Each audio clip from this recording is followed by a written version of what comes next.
இஃப்ஷா சலாம், சலாத்தை பரத்துவது.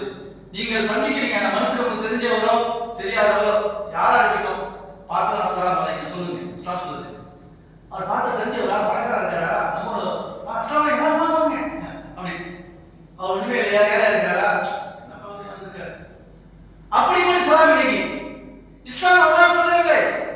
நீங்கள் யாரை பார்த்தாலும் உங்களுக்கு அறிமுகம் இருந்தாலும் சரி இல்லாவிட்டாலும் அவருக்கு நீங்கள் சலாம் சொல்லுங்கள். உணவளிங்கள், அதே மாதிரி உணவளிக்கிறீங்க, அதுவும் இஸ்லாத்தில் சிறந்த அமல். அது நீங்கள் தெரிஞ்சவராக இருக்கட்டும் தெரியாதவராக இருக்கட்டும், உங்களோட உணவு கிட்ட வந்தா கொடுங்க. உங்கள்ட்ட உணவு இருந்தால் உங்க பக்கத்து வீடுகளுக்கு சொந்தக்காரங்களுக்கு யாருக்கு தேவைப்படுத்த கொடுங்க. இது இஸ்லாத்தில் சிறந்த அமல் என்பதாக பெருமானார் குறிப்பிட்டு காட்டுகிறார்கள். ஒரு பெரியார் இருந்தாங்க. அந்த பெரியாருடைய வீட்டுக்கு பக்கத்து வீடு அவங்க வீடு வந்து விலைக்கு வருது.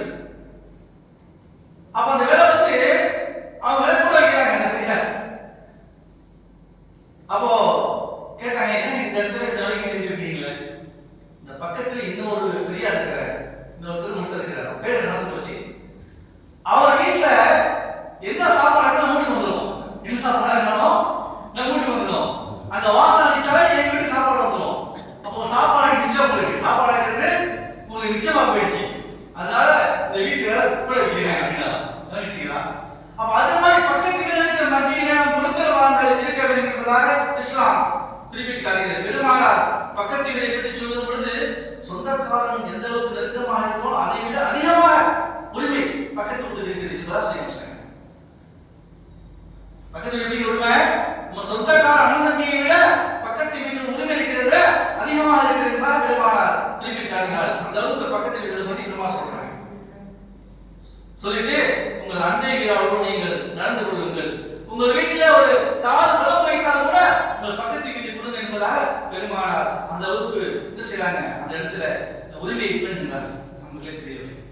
அப்போ நாம் பக்கத்து வீடு நடுக்காமல் நடந்து கொள்ள வேண்டும் என்பதாகவும் பெருமானார் குறிப்பிட்டு காட்டுகிறார்கள். நம்மளே தெரியவில்லை. இன்னைக்கு நம்முடைய சூழ்நிலை உலகத்தில் எப்படி போயிட்டு இருக்குது, பல்வேறு இடங்களிலே பார்த்துக் கொண்டிருக்கிறோம். முஸ்லிம்களுக்கு மத்தியிலே பழிவாங்கிக் கொள்வது, ஒருவருக்கு ஒரு பகைமையை வளர்த்துக் கொள்வது, மற்ற மக்களுக்கு மத்தியிலே நாம் இன்முகங்களாக இருந்து கொண்டிருப்பதையெல்லாம் இன்றைக்கு பார்த்துக் கொண்டிருக்கிறோம். நண்பர்களே பெரியவர்களே, பெருமானார் ஸல்லல்லாஹு அலைஹி வஸல்லம் அவர்கள் சொல்கின்றார்கள், அதாவது எந்த அளவுக்கு உரிமை சொன்னால், உங்களோட பேசாம இருக்கிறார், அவங்க வீட்டுக்கு போங்க, அவர் கூப்பிடல, வீட்டுல போய் கதவை தட்டி பேசுங்க, வேண்டிய வழித்தமே போய் பேசுங்க. இதுதான் பெருமானார் குறிப்பிட்டு காட்டுகிறார்கள். உங்களை தொட்டி விடாம நீங்க போங்க பெருமானார். அப்ப அந்த அளவுக்கு இஸ்லாம் செய்கிறது உறவுகளை மேம்படுத்துவதற்காக நாம் இந்த ஹதீஸில் இருந்து காண முடியும். மேலும் நாம் செய்து கொண்டிருக்கிறோம். சொர்க்கத்திற்கு போகக்கூடிய அமல்கள் பல இருக்கிறது. ஒரு தடவை பனி இஸ்ராயேல் காலத்துல ஒரு மனிதன் இருந்தார். அந்த மனிதர் என்ன செய்தார், பக்கத்துல ஒரு குடிசையை வீட்டுல போட்டுக்கிட்டு அந்த வீட்டு பக்கத்துல ஒரு மாதுளை பழ மரம் இருந்தது. அந்த மரத்திலிருந்து பழங்களை சாப்பிடுவது, தொழுகுவது, இதுதான் அவர் வேலையாக கொண்டிருந்தது. இந்த மனிதர் இறந்து விட்டார். இறந்த பிறகு அல்லாஹ்வுடைய சமூகத்தில் அழைக்கப்படுகிறார். அப்போ அல்லாஹ் சொன்னா, என்னுடைய ரஹமத்தை கொண்டு சொர்க்கத்துக்கு போவான் அப்படின்ட்டான். இவர் பார்த்தாரு, யாரெல்லாம் என்ன சொல்றீங்க, உங்க ரஹமத்தை கொண்டு போட்டா நான் இத்தனை காலமா தொழுதுட்டு அமல் செஞ்சேன், ஒண்ணுமே சாப்பிடல, மாதுளை பழத்தை சாப்பிட்டு நான் அமல் செய்து கொண்டிருந்தேன், அப்ப அதெல்லாம் சொல்லிட்டு நான் போறது இல்லையா அப்படின்னு நல்லா கேட்டார்.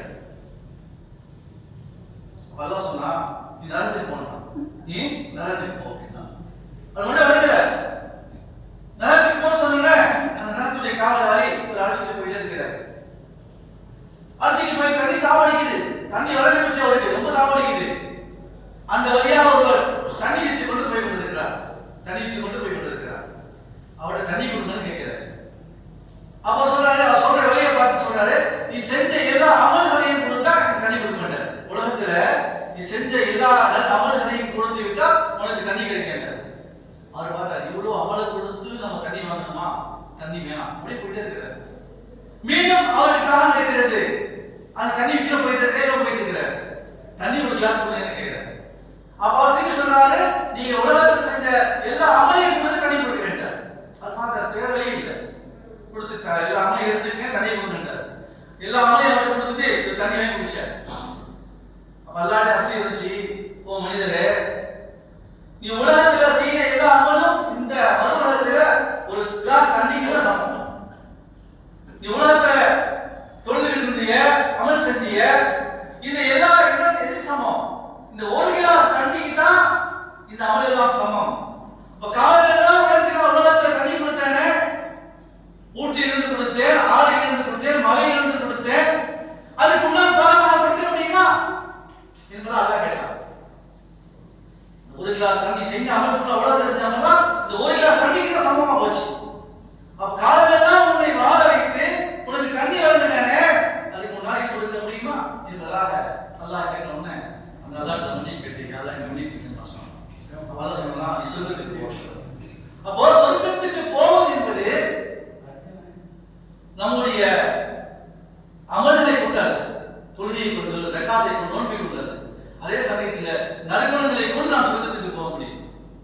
அல்லாஹ் தஆலா நற்குணம் உள்ளவர்களை நேசிக்கிறான், விரும்புகிறான் என்பதாக இப்ராஹிம் ஸல்லல்லாஹு அலைஹி வஸல்லம் விட்டு அல்லாஹ் சொல்றாங்க, நபியே இன்னக அலா குலுகின் அலீம், நீங்கள் மகத்தான நற்குணத்திலே வாழ்ந்து கொண்டிருக்கிறீர்கள். அல்லாஹ் தஆலா குர்ஆன் ஷரீஃபிலே பெருமானாரை பார்த்து குறிப்பிட்டு காட்டிவிட்டான். அதான் பெருமாள் சொன்னாங்க, இந்த உலகத்தில் வாழும் பொழுது நீங்க எதையும் கொண்டு போக முடியாது, நீங்க எதை எடுத்து போக முடியாது. நீங்க சாப்பிட்டது, நீங்க உடுத்துறது, நீங்க அனுபவிச்சது, பெரிய மாளிகையா இருக்கட்டும், பெரிய காரா இருக்கட்டும், பங்களாவா இருக்கட்டும், எடுத்து போக முடியுமா? முடியாது. நாம் இறந்து விட்டா அன்னைக்கு சொல்லுவோம் மைத்துடுவாங்க, கையில மோதிர போட்டா கலந்துடுவாங்க, கையில மோதிர போட்டா கூட கலந்துடுவோம்.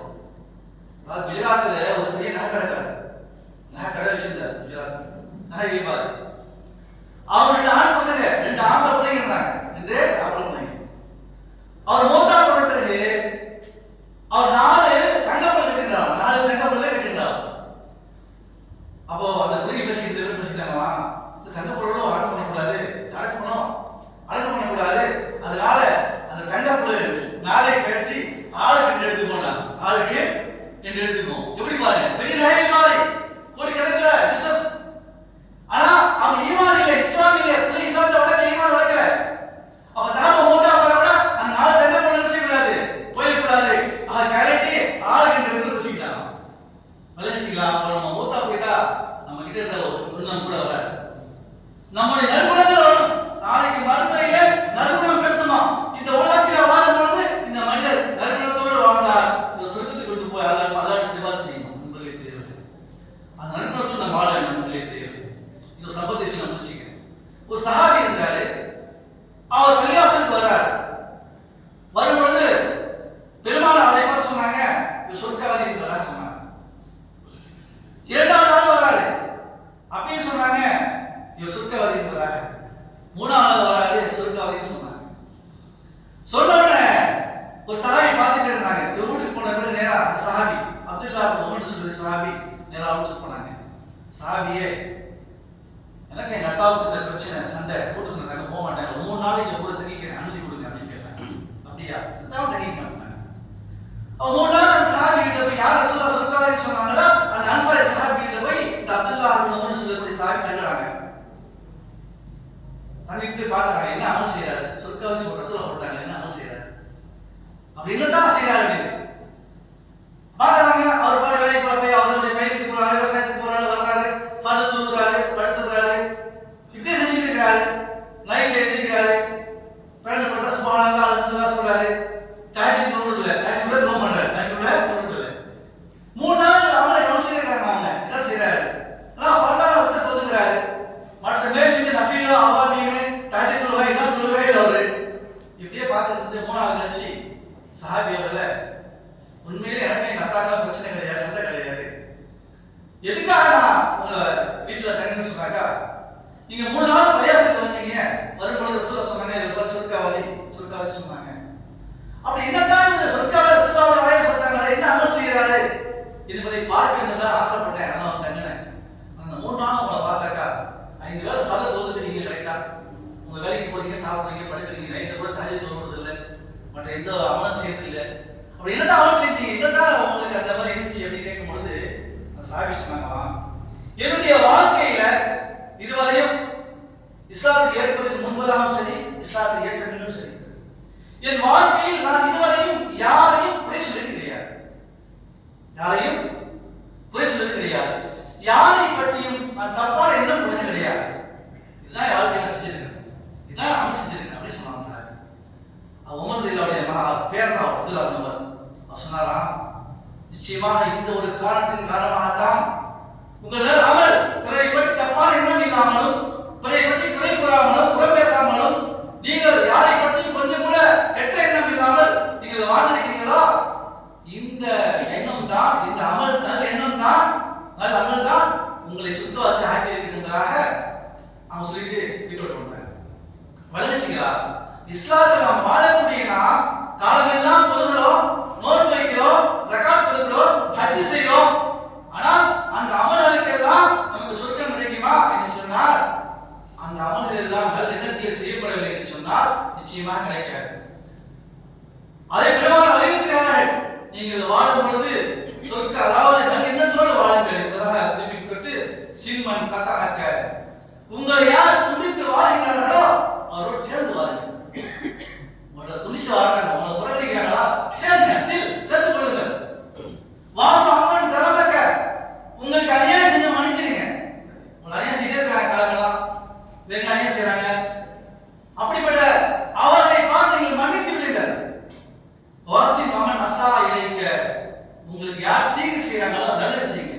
உங்களுக்கு தீங்கு செஞ்சிருக்காரு, தீங்கு செய்யாதீங்க, நன்மை செய்யுங்க அவருக்கு. எப்படி பெருமா செய்யறாங்க அவருக்கு. அந்த அடிப்படையிலே தான் இஸ்லாமிய வாழ்க்கை இருக்க வேண்டும். காலமெல்லாம் நமக்கு தீங்கு செய்யக்கூடியவர்களுக்கு நாம் நன்மையை செய்ய வேண்டும், பதில் தீங்கு செய்யக்கூடாது. நமக்கு அநியாயம் செய்யக்கூடியவர்களுக்கு நாம் மன்னிச்சிருங்க. அநியாயம் செஞ்சாரா மன்னிச்சிருங்க, அல்லாஹ் பார்த்துக்கோம், இன்ஷா அல்லாஹ் மன்னிச்சிருங்க. வாஃபு அம்மன் சரபக்க, மன்னிச்சிருங்க, பெருமா சொல்லி காமிக்கிறாங்க. அதே போல நம்மளை துண்டித்து வாழ்றாங்களா அப்படின்னு சேர பாருங்க, சின்மன் கத்தாக்க. இவையெல்லாம் இந்த உலகத்திலேயே உங்களுக்கு ரிஸ்கை கூட்டி கொடுக்கும், இந்த உலகத்திலே வாழ்வாரத்தை பிடிக்க கொடுக்கும். பார்ப்போம் எத்தனை பேர் சண்டை போட்டு இருப்பாங்க, அந்த குடும்பத்தை நிம்மதி இருக்கும். சண்டை இல்லாமல் சேர்ந்து வாழக்கூடிய குடும்பத்தை பாருங்கள், நிம்மதி இருக்கும். பெருமாள் சொல்றாங்க, உங்கள் வாழ்வாரத்தை மேம்படுத்தும் என்பதாக பெருமாள் சுட்டி காட்டுகிறார்கள். ஆகவே இந்த அடிப்படையிலே நம்முடைய வாழ்க்கை அமைத்துக் கொள்ளுங்கள். அல்லாஹ் ஜல்லல்லாஹு நம்ம எல்லாம் சொர்க்கவாதியாக ஆக்கி தர வேண்டும். அல்லாஹ் அப்படிப்பட்ட பாக்கியத்தை நம்ம எல்லோரும் வழங்குவானாக.